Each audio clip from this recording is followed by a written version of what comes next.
Buenos días a todos. Gracias por asistir a esta presentación del informe de coyuntura de CEO Tenerife realizado por Corporación 5, como siempre sigue siendo habitual y que con su rigor y su análisis nos lleva ya a una presentación pues, ¿de cuántos años, José Miguel? 124. Información. Sí, bueno, imagínense ustedes. Pues si le parece, sin más, el formato que generalmente utilizamos es que José Miguel hace la presentación, le daremos la documentación a todos los presentes y si no, se la haremos llegar también a través de los medios de comunicación internos de la casa. Y luego, si les parece, hago unas aportaciones en lo que es, digamos, más al día a día y a la situación económica en general, que tiene que trascender un poquito más del informe de coyuntura, pero yo creo que lo importante es escuchar aquí a José Miguel.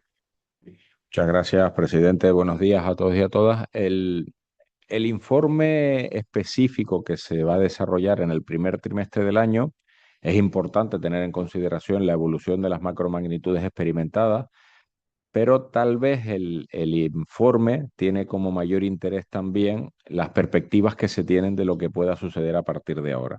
Es decir, hay que tener en consideración que todavía en el mes de marzo es cierto que el conflicto geopolítico en Medio Oriente ya estaba implementado, pero sus efectos, tanto de primero como de segunda ronda, pues los vamos a poder experimentar en el resto del año. Así todo, vamos a fotografiar, tanto desde el punto de vista de precios, demanda, mercado de trabajo, pues todas las macromagnitudes referidas al primer trimestre porque bueno, ha sido un trimestre relativamente bueno desde el punto de vista del crecimiento económico. De hecho, el informe está actualizado a esta misma mañana que salió la contabilidad nacional, en donde, pese a desacelerarse la tasa de crecimiento trimestral de la economía española, sigue siendo positiva. Si nos vamos, a ver, vamos a...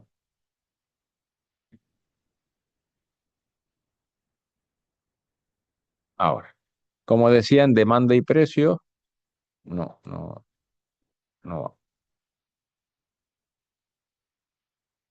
En demanda y precios siempre establecemos indicadores propios del ciclo, como es energía eléctrica.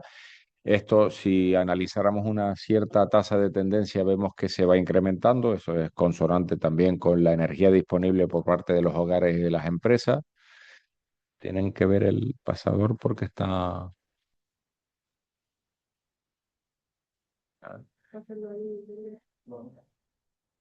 Mejor.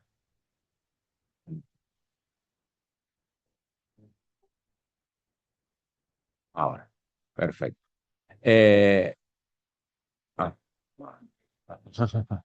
Ahí.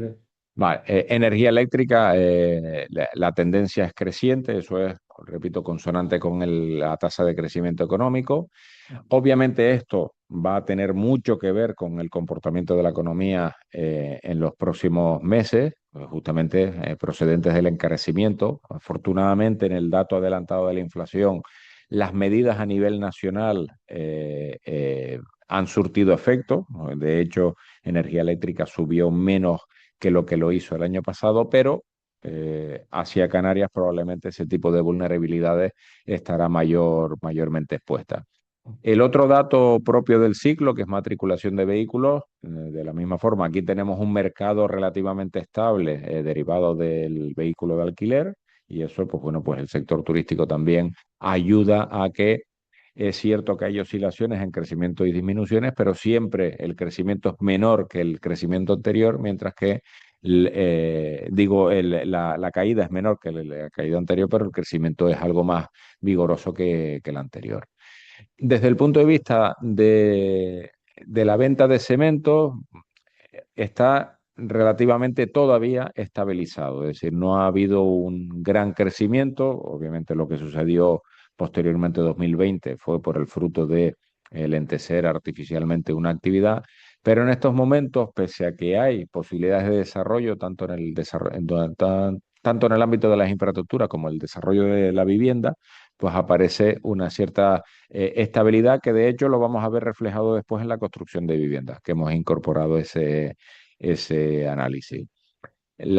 justamente es lo que aparece, es decir, hay una disminución en las viviendas terminadas. Esto obviamente va más allá de una coyuntura, hay un problema en el mercado de vivienda que se corrige vía precio y ese gap que lo tenemos datado en 140.000 viviendas de aquí a 2031, obviamente a este ritmo probablemente no solo no se alcance el cerrarlo, sino que se incremente, con lo cual el mercado de la vivienda seguirá proporcionando un cierto estrangulamiento a la economía porque al final nuestra población trabajadora tiene que residir en los profesionales tienen que residir en algún lugar y si esto no lo tienen, pues es muy complicado el retener el talento. El dato que lo conocimos el pasado martes del índice de comercio al por menor, este está muy relacionado con el ámbito de de la evolución del turismo, bueno, pues está estabilizado. Eso también está en consonancia con la propia evolución de los flujos turísticos, en donde los movimientos turísticos en frontera, pues poco a poco se van alenteciendo. Y esto es otra de las perspectivas que vamos a tener en consideración para los próximos meses. Y si analizamos el índice de comercio al por menor, pero desde el punto de vista del empleo, pues prácticamente lo mismo. Tuvimos el primer resurgir importante post pandemia, luego se empezó a estabilizar y ahora está en consonancia prácticamente idéntica con los flujos turísticos. Justamente en los flujos turísticos hay un incremento en el gasto declarado, gasto declarado que viene principalmente de la variable precio, porque hay disminución y moderación de las estancias y disminución y moderación de las pernoctaciones. Bien, son los dos primeros ítems que aparecen reflejados para el transcurso de 2026, en donde puede que haya mayor afluencia de personas, pero menor frecuencia de uso de los servicios turísticos. La recaudación del IJIC está en consonancia con el ciclo, es decir, es otro de los, siempre lo hemos denominado en otros momentos de presentaciones de informes de estas mismas características, es uno de los grandes vencedores de la evolución del crecimiento económico porque afecta al gasto. Lo único que también se va viendo cómo se va moderando lo que son las tasas de crecimiento experimentadas. El índice de precios al consumo era una buena noticia hasta el mes de febrero.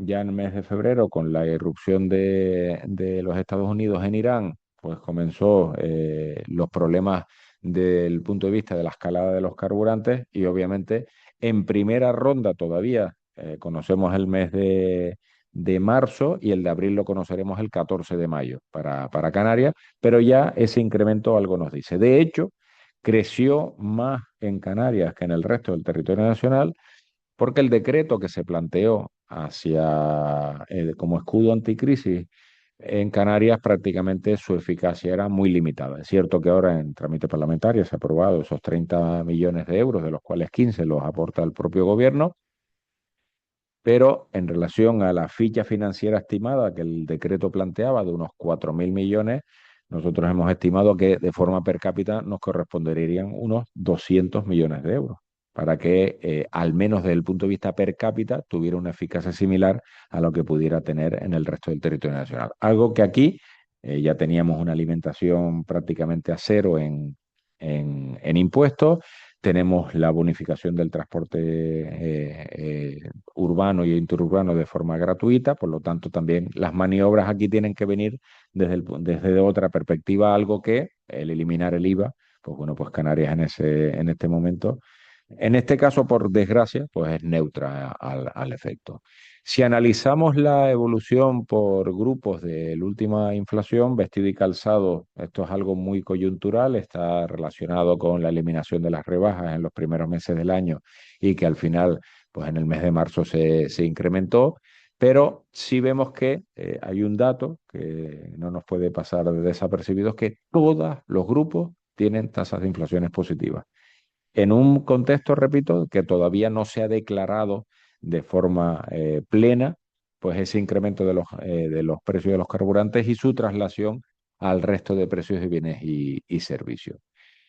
La subyacente es otro de los indicadores que nos está anunciando, es decir, habíamos controlado esa subyacente al 2% y ahora pues hay tímidos todavía, pero incrementos consolidados en lo que es la eliminación de la volatilidad en los bienes y servicios y la estructuralización de ese crecimiento de la inflación.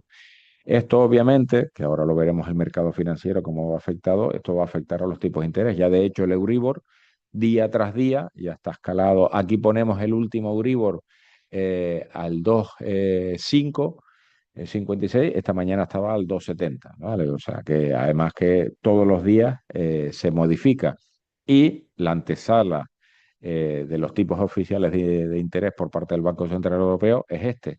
Es decir, muy probablemente tengamos antes del verano algún tipo de incremento de tipos de interés por parte del Banco Central Europeo, con lo cual es ya no solo aquellos productos financieros de pasivo indexados al Euribor van a haber incrementado su cuota, sino todos los productos financieros de pasivo también probablemente van a tener ese incremento del coste.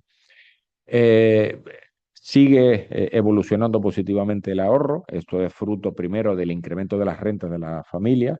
Bien, el mercado de trabajo ayuda y mucho a estas circunstancias y también un cierto ahorro precaucional que normalmente suele aparecer en aquellos momentos en donde, bueno, hay incertidumbre y por lo tanto se intenta atesorar colchón. Y por ahora, como tenemos una estructura de costes financieros asumible, pues la evolución de los créditos también han ido al alza. Esto probablemente vaya a cambiar en los próximos meses si hay un incremento considerable en los costes financieros. Si nos vamos al mercado laboral, quien genera empleo es el tejido productivo, pues bueno, este está estabilizado en torno a los 60.000, lo único que las propias unidades de negocio ya están originando también un mayor nivel de empleo, algo que el pasado martes, por ejemplo, lo pudimos comprobar con los últimos datos de la encuesta de población activa. De hecho, si nos vamos al lugar de población ocupada de encuesta de población activa, nos vamos a la afiliación, sigue habiendo un incremento, vamos rumbo fijo al millón de personas que ya la EPA ya ha alcanzado. Lo único que este dato es lo que nos falta escrutar si tiene truco o no. ¿Qué significa el truco? El fijo discontinuo. Bien, entonces ahí es donde estadísticamente se te computa como ocupado, pero laboralmente, aunque no lo estés haciendo, no se te computa como desempleado. Pero bueno, es importante que al menos la tendencia, porque eso significa que el mercado son nuevas incorporaciones, no son incorporaciones medias. Y el reflejo se sabe que son nuevas incorporaciones porque el desempleo poco a poco va disminuyendo. Estos paros registrados, el paro EPA veremos que también va en la misma dirección.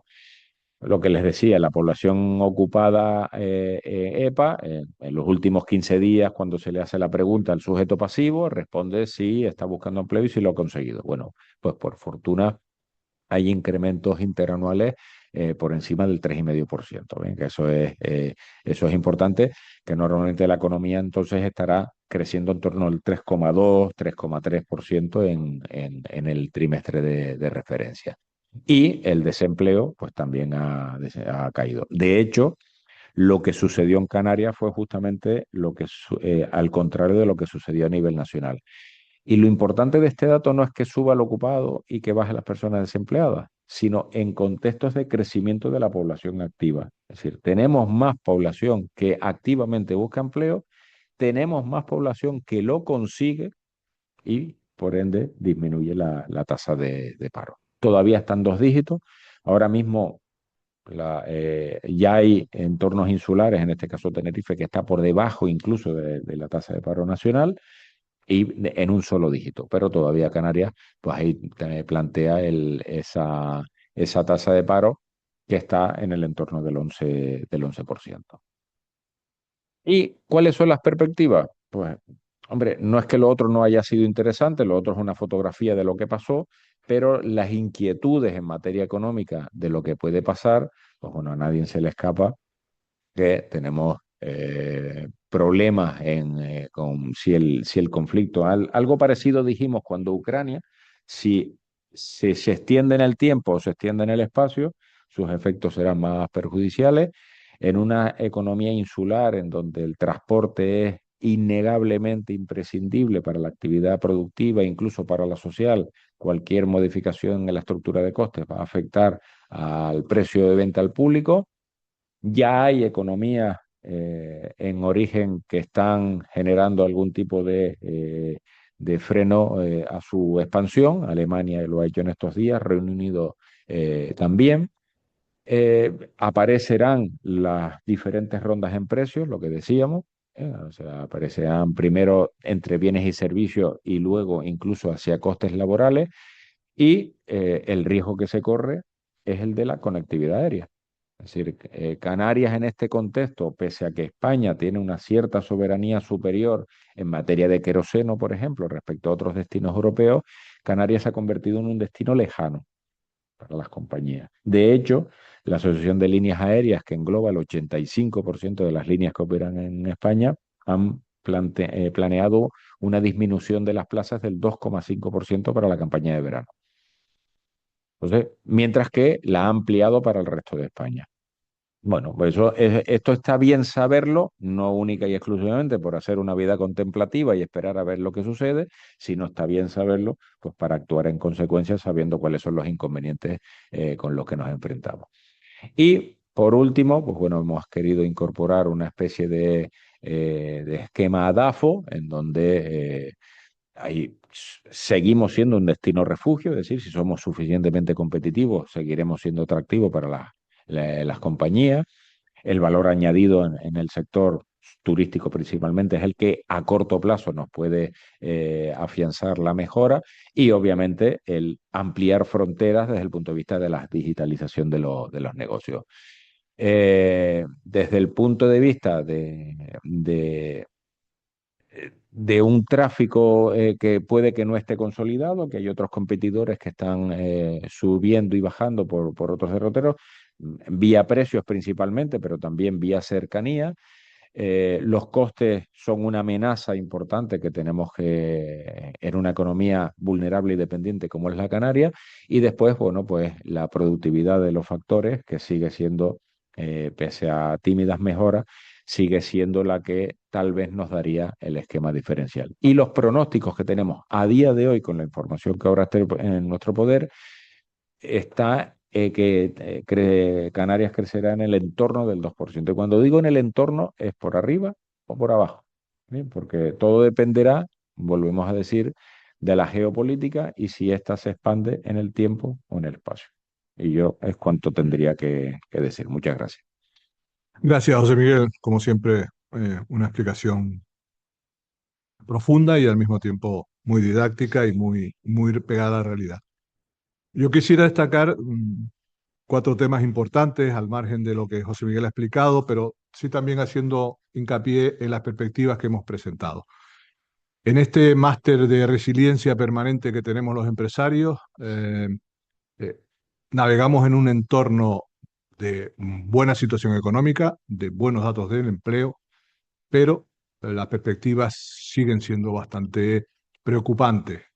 Tanto las legislativas, las cargas regulatorias, como lo derivado del entorno y de los problemas geoestratégicos nos tienen y nos obligan a ir tomando posiciones, digamos, antes de que pueda ocurrir, y esto nos frena algo en algunas de las iniciativas empresariales que tenemos en nuestra cartera. Eh, pero como les decía, yo tengo cuatro puntos que creo que deberíamos eh, dejar patentes hoy, que son, creemos, importantes. Esta mañana hemos presentado junto con el Cabildo de Tenerife los resultados de los datos de la EPA en la isla y como bien decía José Miguel, son muy buenos, no podemos decir otra cosa, y es una foto de lo que hay hasta marzo, por eso les decía las perspectivas, ¿no? Nosotros nos mantenemos no solamente en ese nivel de crecimiento en torno al 2% que dice José Miguel, sino también que no tenemos claro que la situación de la mejora de los datos del paro se mantenga a lo largo de todo el año en función de cómo vaya evolucionando la problemática geoestratégica. Pero también es cierto de que nos gustaría de que estos datos sobre la isla de Tenerife eh, se escuchen desde toda Canarias. Es decir, hemos demostrado de alguna manera que la diversificación económica genera más puestos de trabajo con unas retribuciones más altas, con mayor valor añadido, y eso ha contribuido a que el gobierno pueda recaudar más en su capacidad de recaudación impositiva, sobre todo del IGIC. Por lo cual, esto da una muestra clara de que si mejora la actividad económica y se incrementa la actividad económica, todos los canarios podemos pagar menos impuestos. Por lo cual, queremos que el gobierno no quite de la hoja de ruta la bajada del IGIC permanente en 2 puntos que se había comprometido con todos nosotros.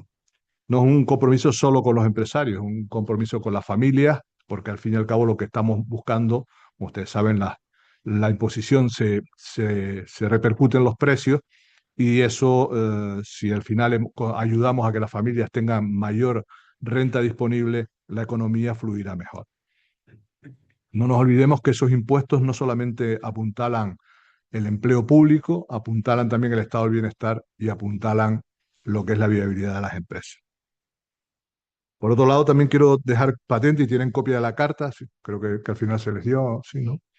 Hemos enviado un escrito al presidente del Gobierno de Canarias con una seria preocupación de los empresarios por el incremento de costes derivado de la guerra de Irán y la falta de sensibilidad por parte tanto de la Administración General del Estado como de la autonomía, como de los cabildos y de los ayuntamientos a la hora de actualizar los precios en las licitaciones públicas y en los contratos públicos. Esto está llevando a dejar desiertos una gran cantidad de esos contratos. De hecho, tenemos un ejemplo con que el otro día se adjudicó, o se sacó la licitación del cierre del muelle de Ribera del puerto de Granadilla por 40 millones de euros y hemos tenido que ampliar, volver a sacar la licitación porque no se presentó ninguna oferta y va a retrasar la puesta en marcha del puerto de Granadilla, que es una salida importante para todos los problemas que tenemos ya de cuello de botella en el puerto de Santa Cruz.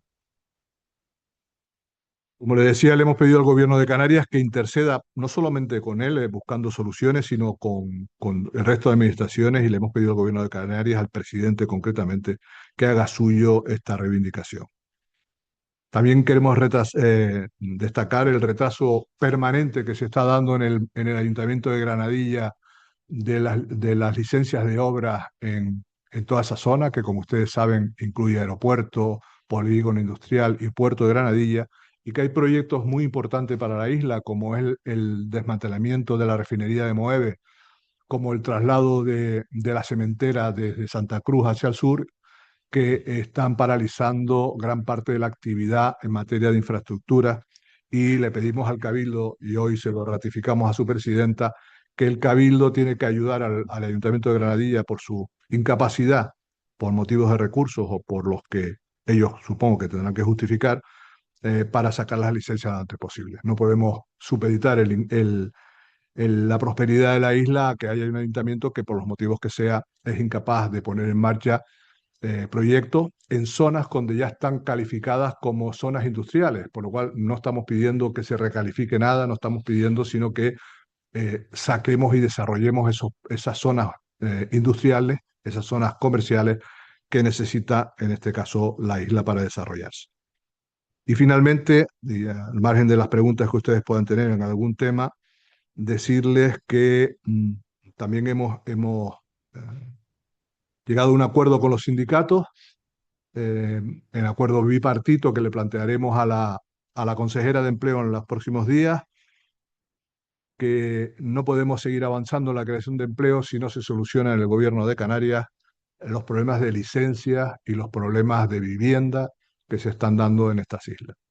Sin viviendas y empleo es un binomio que viene aparejado, no podemos contratar gente ni local ni inmigrante que no seamos capaces de darle una vivienda digna para vivir, y lo que no podemos permitir es que haya asentamientos en las zonas turísticas que pueden ser incluso extensivas a otras zonas de las islas de barracones, ranchitos o lo que ustedes quieran decir, porque no solamente estamos hablando de algo de imagen turística, estamos hablando también de la dignidad de las personas. Necesitamos suelo público para la vivienda social, necesitamos licencias para poder trabajar tanto en vivienda pública como privada, y no nos olvidemos que la vivienda es después del turismo y el comercio, la que podría generar más empleo en corto plazo en las islas si se hace de manera ordenada. Y dicho eso, si tienen alguna pregunta, encantado de responderle.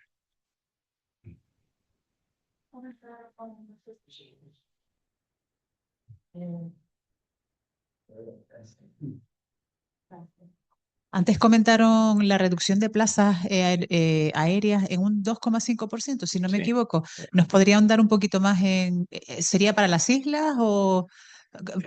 Mientras que a nivel nacional, ALA, la Asociación de Líneas Aéreas, que digo que engloba el 85% de las compañías que operan en España, planteaban un 4,5% de crecimiento de plaza aérea para el verano destinada a nivel nacional. En Canarias esa reducción es del 2,5%.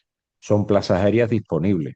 Obviamente es cierto que cuando uno analiza el número de asientos puede variar en tiempo real, pero obviamente las perspectivas son esas. Es decir, mientras que hasta la fecha en otros conflictos Canarias es un lugar refugio desde el punto de vista de la rentabilidad, pues justamente por la escalada de los precios del queroseno, el destino Canarias se ha convertido en un destino lejano. Y eso, obviamente, desde el punto de vista de la rentabilidad hacia las compañías, pues ha generado al menos esa pretensión de plantear plazas dirigidas hacia el archipiélago. Repito, esto es la campaña de verano. De Tenerife, porque casualmente ayer decía que bueno, que no ha habido cancelaciones, que no esperan, que de momento los datos son buenos de ocupación, pero claro, si realmente la guerra afecta a los bolsillos de los turistas europeos que tienen previsto venir, ¿cómo podría repercutir en un sector que es el principal para Canarias? Nosotros no solo fotografiamos el dato y lo interpretamos, nosotros planteamos también el análisis de tendencia. Y es cierto que aquí aparecen variables de alta incertidumbre y de alto coste, en donde los dos principales países emisores ya incluso tienen restricciones económicas, tanto Alemania como Reino Unido. Vamos a asistir a incrementos de los tipos de interés. Obviamente, Canarias no va a verse ajena, ojalá, pero no, nuestra vulnerabilidad y dependencia sí lo ha demostrado. Y en este caso, además, aparece un añadido, que es la evolución del precio del queroseno. Lo positivo es que España tiene una mayor autonomía en el refino de queroseno respecto a otros destinos europeos. De hecho, tiene mayor capacidad para refinar más queroseno. Lo que ocurre es que una compañía aérea, cuando va a un lugar, no es solo para volver de ese lugar, que es algo que el destino Canarias incorpora. Eh, Todavía no está calibrada cuál es la afección sobre el sector, pero bueno, el propio sector, desde el punto de vista vía precio, sí hay dos indicadores, que es la estancia media y las pernotaciones, que ya han ido bajando, ya bajaban desde antes, es cierto, porque era imposible continuar con el ritmo. La afluencia de personas sigue creciendo. La afluencia de personas multiplicada por su precio hace que, por ejemplo, aparezcan los datos como de ingresos turísticos en crecimiento, pero nuestro deber también es avisar que no siempre va a ser así y que ahora hay características objetivas que pueden hacer agravarse esa situación de ya no solo el antecedimiento de caída, que ya habíamos incluso anunciado desde el mes de enero, finales de enero, que es cuando presentamos el cierre del pasado año. Que mientras España tiene capacidad de reservas y capacidad para incrementarlas, el problema es que Alemania y Reino Unido sí están seriamente afectadas y son los que emiten y necesitan esas reservas en origen para fletar esos aviones. Eso, si la guerra se mantiene más tiempo, tendremos más problemas, digamos, de probabilidades de una reducción de turistas que, como bien decía José Miguel, no se prevén para este verano. Pero no nos olvidemos que la gran temporada y donde nosotros somos diferentes es en el mercado de invierno y sería plenamente afectado si eso es así. Nosotros esperamos que no sea así, pero es bueno, creemos que poner el debate ahora puesto encima de la mesa para las previsiones, para las contrataciones y para un poco también tener claro que la dependencia es buena cuando el turismo va muy bien, pero cuando el turismo tiene problemas somos los primeros en tener la afectación en una proporcionalidad mucho mayor.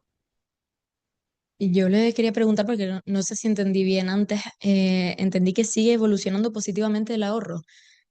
O sea que las familias tienen, Canarias tienen más capacidad para ahorrar. No, tienen más fondos destinados al ahorro y una principalmente es la mejora en la variable del empleo. Es decir, cuando hay más empleo hay más renta y por motivos precaucionales probablemente en este momento hay mayor nivel de ahorro. Al menos eso es lo que nos indican las estadísticas. Y como los costes financieros todavía no están excesivamente altos, que lo estarán, pues ahora también los niveles de endeudamiento también, los pasivos se corresponden con los activos que tenemos en las entidades financieras. Muy bien. ¿Alguna pregunta más? Pues nada, muchísimas gracias y nos vemos en el próximo informe, aparte de en cualquier acto de estos que siempre coincidimos. Muchas gracias por su asistencia.